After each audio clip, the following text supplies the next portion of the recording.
नमस्कार दोस्तों, कैसे हैं आप सभी। आशा है, उम्मीद है आप सभी अच्छे होंगे और स्वस्थ होंगे तथा आपकी पढ़ाई बहुत ही अच्छे तरीके से चल रही हो। जैसा कि आपको पता है, मैं सीरीज के अंदर आपको जियोग्राफी के यानी कि इंडियन जियोग्राफी के आपको लूसेंट के क्वेश्चन करवा रहा हूं। और ये वीडियो नंबर आज का हमारा तीसरा। 2 वीडियो 50-50 क्वेश्चन के 2 सेट अपलोड हो चुके हैं। अगर आपने नहीं देखा तो आप उनको आसानी से देख सकते हैं, प्लेलिस्ट मिल जाएगी या फिर आप चैनल कर लीजिएगा। तो पहला प्रश्न है, उड़ीसा में हीराकुंड परियोजना किस नदी पर निर्मित है। तो हीराकुंड परियोजना किस नदी पर निर्मित है ये आपको बताना है। तो यहाँ से हमारा एकदम से क्या होगा, ऑप्शन नंबर चौथा, महानदी पर स्थित है। 4 हमारा यहाँ से उत्तर होगा। अब आप याद कैसे रहेंगे, देखिए अब हीरा कहाँ पाया जाएगा। तो हीरा ऐसी नदी में, साधारण नदी में तो पाया नहीं जाएगा, ऐसी नदी में ही पाया जाएगा जहाँ का महानदी हो, कि महान नदी हो। तो हीरा कहाँ पाया जाएगा, महान नदी में पाया जाएगा। हीरा कैसे आए होंगे, उड़ के हीरा आए होंगे। तो उड़ीसा में हीराकुंड परियोजना कहाँ, किस नदी पर है, महानदी पर। ऐसे रिलेट करके याद कीजिए, ठीक है। निम्नलिखित में से कौन सी नदी ब्रंश घाटी से होकर बहती है। तो कौन सी नदी है जो ब्रंश घाटी से होकर बहती है, तो कौन सी नदी है, ऐसा उत्तर होगा ऑप्शन नंबर 4, ताप्ती नदी। कौन सी, ताप्ती नदी जो ब्रंश घाटी से होकर बहती है। ब्रंश घाटी क्या है, देखिए जैसे एक तरफ ये है ऊंचाई और एक तरफ ये है और यहाँ से बहती हो, ठीक है, भ्रंश घाटी कहते हैं। जैसे एग्जाम्पल ये देखिए, प्रश्न आपको यहाँ से ऐसा भी बन सकता है कि जो नर्मदा नदी है किन दो रेंज से, ये किन दो श्रेणियों के मध्य से होकर बहती है। तो विंध्य श्रेणी से और सतपुड़ा श्रेणियों के मध्य से होकर बहती है कौन सी, नर्मदा नदी। तो देखिए ये भ्रंश घाटी के एक उदाहरण है, क्योंकि देखिए ऊपर क्या है, ऐसे ऐसे, फिर इसके बाद बीच से ऐसे बह रही है नदी। निम्नलिखित में कौन सी नदियां पंचनद में शामिल नहीं है। तो कौन सी नदी जो पंचनद में शामिल नहीं है, तो इसका सही उत्तर होगा ऑप्शन नंबर 3, सिंधु नदी जो है पंचनद में शामिल नदी नहीं है। पंचनद में कौन कौन सी नदियां शामिल है, सतलुज है, ब्यास है, रावी है, चिनाब है और झेलम है। ये 5 नदियां जो पंचनद में नदियां शामिल है। इन्हीं को पंजाब में जो है, इसलिए 5 नदियों के समूह में पंजाब कहा जाता है, पंजाब को, क्योंकि यहाँ पंचनद नदियां हैं। अगला प्रश्न है हमारा, धुआंधार जलप्रपात निम्नलिखित में से किस नदी से निकलता है। तो किस नदी से निकलता है, इसका हमारा सही उत्तर होगा ऑप्शन नंबर 3, नर्मदा नदी से निकलता है। तीसरा हमारा एकदम सही उत्तर होगा, जो धुआंधार जलप्रपात है मध्य प्रदेश के जबलपुर जिले में स्थित है। कहाँ, जबलपुर जिले में स्थित है। और ये नर्मदा नदी कहाँ से निकलती है, अमरकंटक से निकलती है और मध्य प्रदेश और गुजरात की जीवन रेखा के रूप में जानी जाती है। निम्नलिखित में से कौन सी नदी गंगा की सहायक नदी नहीं है। गंगा नदी देखिए सोन नदी है, यमुना नदी गंगा की सबसे बड़ी सहायक नदी है, गोमती नदी है, और लेकिन तुंगभद्रा नदी जो है गंगा नदी की सहायक नदी नहीं है। और जो तुंगभद्रा नदी है ये कृष्णा नदी की सहायक नदी है। किसकी, कृष्णा नदी की सहायक नदी है। केरल की लेगून झीलें जिन्हें पश्च जल यानी कि बैक वाटर के रूप में जाना जाता है, मूल रूप से कहलाती हैं, मूल रूप से क्या कहलाती हैं, ये कयाल कहलाती हैं। क्या कहलाती हैं, कयाल कहलाती हैं। तो हमारा तीसरा एकदम सही उत्तर होगा। अब आप इसको देख सकते हो, बैक वाटर ऑफ केरला। अगला है, भारतीय उपमहाद्वीप की 3 महत्वपूर्ण नदियों का स्रोत मानसरोवर की झील से है। ये निम्नलिखित जो नदियां हैं कौन कौन सी हैं। देखिए मानसरोवर से निम्नलिखित में से के पास से 3 नदियां निकलती हैं। तो पहली तो निकलती है देखिए ब्रह्मपुत्र, फिर एक सिंधु निकलती है, फिर एक नीचे सतलज निकलती है। तो ऑप्शन नंबर ए हमारा एकदम सही उत्तर हो जाएगा। अब मैं आपको मैप में समझाने की, देखिए आप यहाँ पे मान लीजिए कि मानसरोवर है, यहाँ हमारी क्या ब्रह्मपुत्र है, अरुणाचल प्रदेश से ऐसे यहाँ से एक, यहीं से सिंधु नदी है, और सिंधु नदी भारत में लद्दाख के दमचौक से प्रवेश करती है, बाकी फिर भाग में पाकिस्तान में चली जाती है। यहीं से नीचे से सतलुज नदी निकलती है, ऐसे ऐसे ऐसे ऐसे ऐसे निकलती है। तो इस प्रकार से 3 नदियां जो हैं वहीं पे मानसरोवर के पास से निकलती हैं। अगला है, जम्मू और कश्मीर किस नदी घाटी पर स्थित है। किस नदी है, किस नदी तट पर स्थित है, ऑप्शन में झेलम नदी तट पर स्थित है। यहाँ से एकदम सही उत्तर होगा। अगला है, निम्नलिखित में से कौन सा कथन सही है। तो 110 का सही उत्तर होगा ऑप्शन नंबर दूसरा, 1 और 2 दोनों कथन जो है सही है। तो है भारतीय मार्ग 3 निम्नलिखित में से किस स्थान को जोड़ता है। भारतीय जलमार्ग 3 है, किस स्थान को जोड़ता है, तो ऑप्शन नंबर दूसरा, कोल्लम से। दूसरा एकदम सही उत्तर होगा। अगला है, निम्नलिखित में से कौन सा युग्म सही सुमेलित नहीं है। तो कौन सा युग्म है सही सुमेलित नहीं है, 12वें का सही उत्तर होगा ऑप्शन नंबर 1, महाराष्ट्र। देखिए कौन सा, देख कालना जो बंदरगाह है गुजरात में है, पायरादीप बंदरगाह ये भी उड़ीसा में है, तूतीकोरिन तमिलनाडु में है। तो याद रखिएगा तीनों बिल्कुल। लेकिन जो मोरमुगांव बंदरगाह है ये महाराष्ट्र में नहीं है, ये गोवा में है। ऑप्शन नंबर ए हमारा प्रश्न के हिसाब से सही उत्तर होगा। किस बंदरगाह को अरब सागर की रानी कहा जाता है? तो काफी सरल क्वेश्चन है, सागर की रानी कहा जाता है। अगला है, निम्नलिखित में से परिवहन का कौन सा माध्यम घर घर सेवाएं प्रदान करता है? तो कौन सा माध्यम है? सड़क परिवहन है। देखिए सड़क जो है, घर के बाहर निकलेंगे ठीक है तो सड़क हमें लगे मिलेगी, लेकिन हमें रेलवे स्टेशन थोड़ी लगे मिलेगा, ये एयरपोर्ट थोड़ी मिलेगा, वायु परिवहन रेलवे जल मार्ग थोड़ी मिलेगा, लेकिन सड़क मिलती है। तो ऑप्शन नंबर तीसरा सही उत्तर होगा।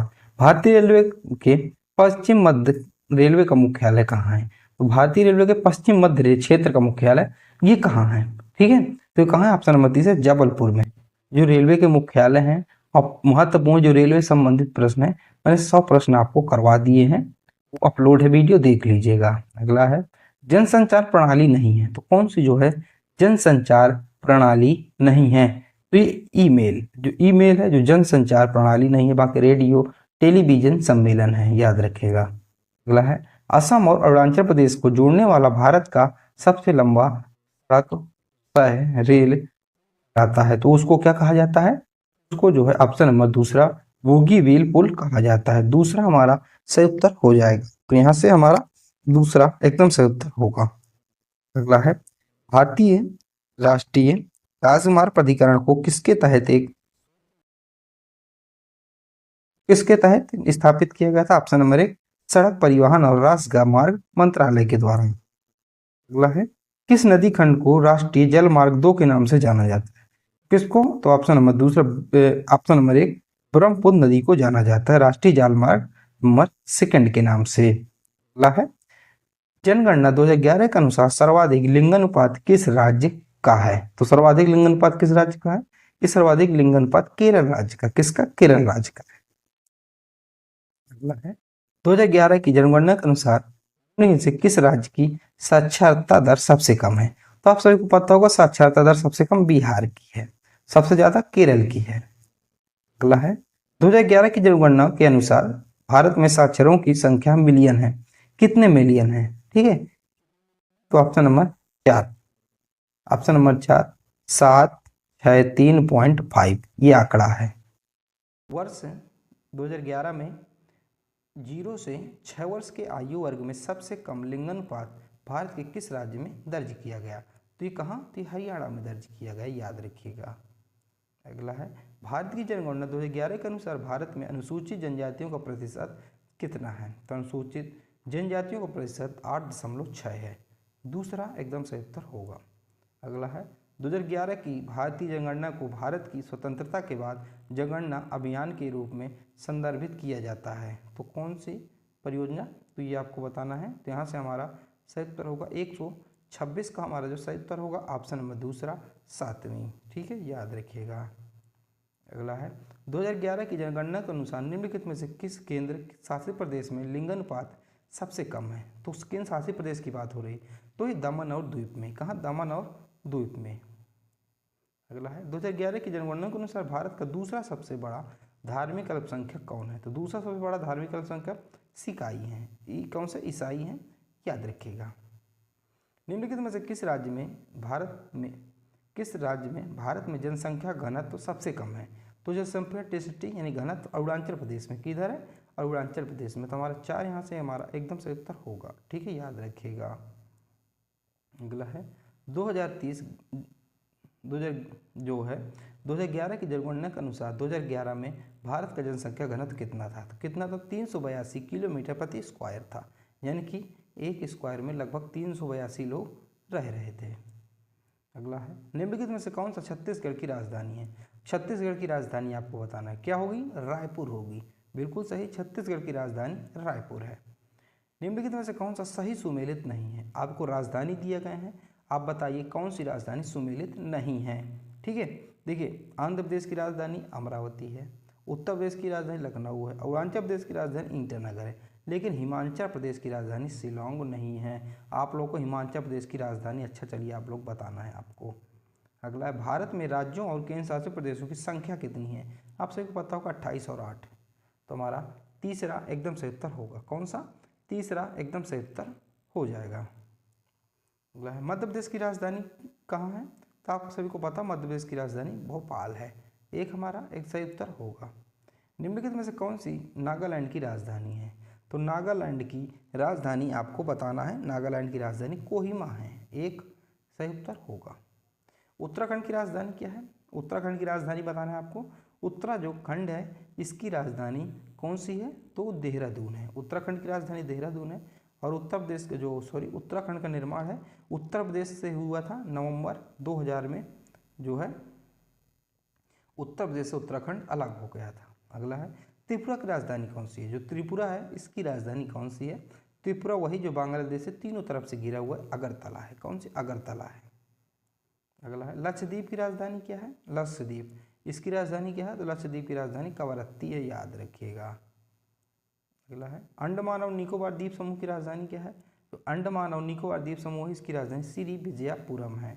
तीसरा एकदम सही उत्तर होगा। मणिपुर की राजधानी क्या है? बताना आपको। जो मणिपुर है इसकी राजधानी क्या है? इम्फाल है। मणिपुर की राजधानी इम्फाल है।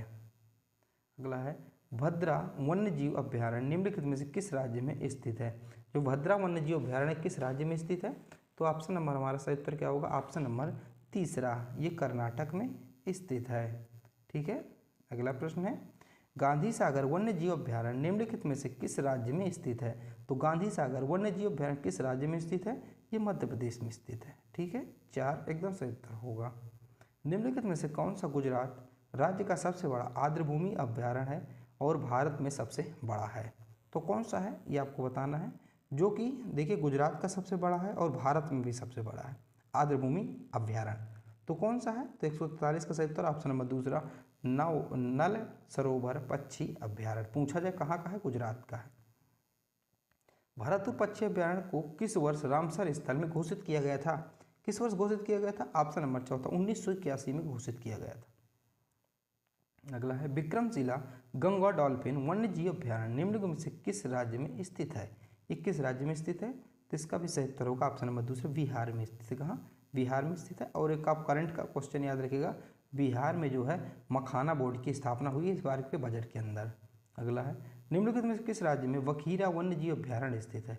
तो वखीरा वन्यजीव अभ्यारण्य ऑप्शन नंबर चौथा, कहाँ से? उत्तर प्रदेश में स्थित। कहाँ? उत्तर प्रदेश में स्थित है। अगला है, खिजड़िया वन्यजीव अभ्यारण्य किस राज्य में स्थित है? जो खिजड़िया वन्यजीव अभ्यारण्य है ये गुजरात में स्थित है। किधर? गुजरात में स्थित है। गुजरात में, याद रखिएगा। अगला है, रंगनाथिट्टू पक्षी अभ्यारण्य कहाँ स्थित है? तो रंगनाथिट्टू पक्षी अभ्यारण्य ये स्थित है ऑप्शन नंबर चौथा, कर्नाटक में। ठीक है, याद रखिएगा। अगला है, वन्यजीव संरक्षण के लिए निम्नलिखित में से कौन सी गतिविधि कार्य आवश्यक है? तो कौन सी गतिविधि कार्य आवश्यक है? ऑप्शन नंबर तीसरा, राष्ट्रीय उद्यान और वन्यजीव अभ्यारण्य। तो हमारा तीसरा सही उत्तर होगा। कमलांग वन्यजीव अभ्यारण्य किस राज्य में स्थित है? जो कमलांग वन्यजीव अभ्यारण्य है ये अरुणाचल प्रदेश में स्थित। कहाँ? अरुणाचल प्रदेश में स्थित है। ठीक है, इस प्रकार मैंने भी आपको इस बार में भी 50 क्वेश्चन करवा दिए। अब आपके लिए प्रश्न है, मणिपुर की राजधानी क्या है? इसका उत्तर भी आपको बताना है। दूसरा प्रश्न है, किस नदी खंड को राष्ट्रीय जलमार्ग 2 के नाम से जाना जाता है? दोनों प्रश्न आपको कमेंट में देना है तथा वीडियो कैसी लगी आपको ज़रूर बताना है। जब तक मिलते हैं अगले वीडियो पर, जब तक के लिए जय हिंद, जय भारत।